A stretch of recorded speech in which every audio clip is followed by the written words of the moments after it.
In 2023, when we took over governance, 17 local governments out of 23 local governments in the state were under attacks, meaning the clashes and the banditry and the thuggery and then the terrorism had grown to a very high proportion. A number of local governments that share border with the Cameroon, with Taraba, with Nasarawa, and with Kogi were more infested with those attacks. Now, from the number of 17 local governments under attacks, we fought tooth and nail to trim this thing down to 9 local governments. And then we continued all through to 6 local governments.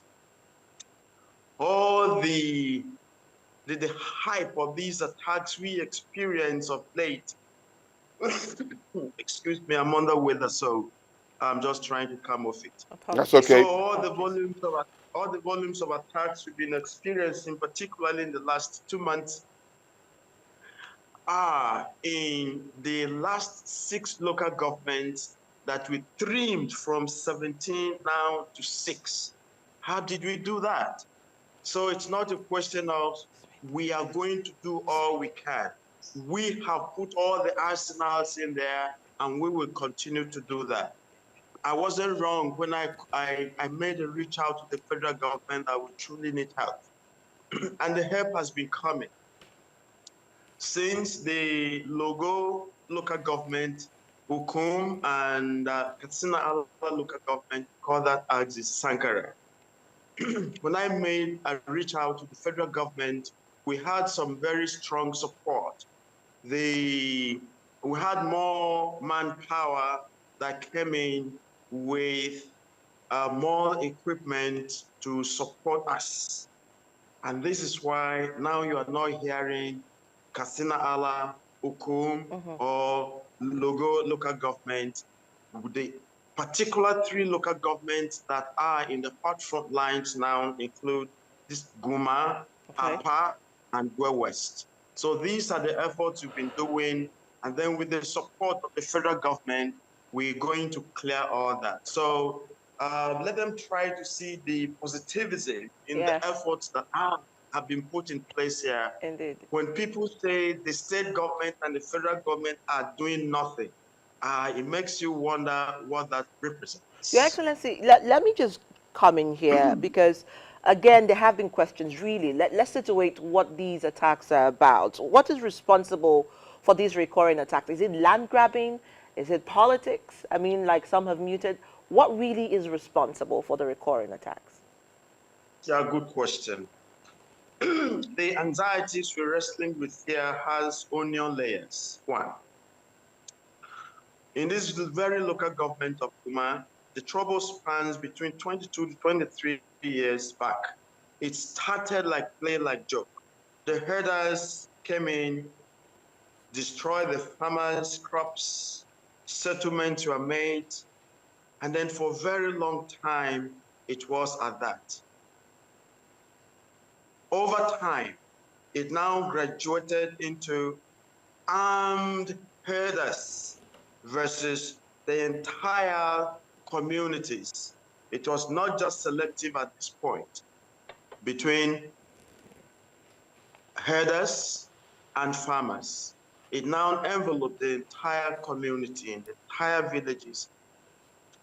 But the face of it we see at this 3rd tier that even infested Kwande, Katsina Ala, Ukum, Logo, Guma, Apa, Agatu, and that is trying to fly into Otuko, is a very different new face.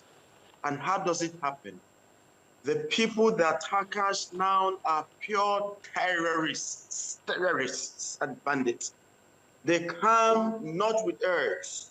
They don't have cows. They're just walking fully armed to their teeth with AK-47s and AK-49.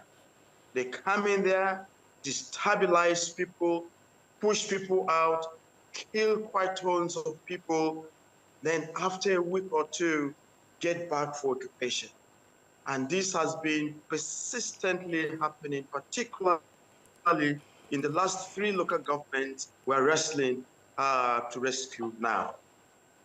Okay, Your Excellency, with what you've just said, and on the heels of what we've been hearing, that part of the visit of the president and the top security chiefs is the talk of reconciliation.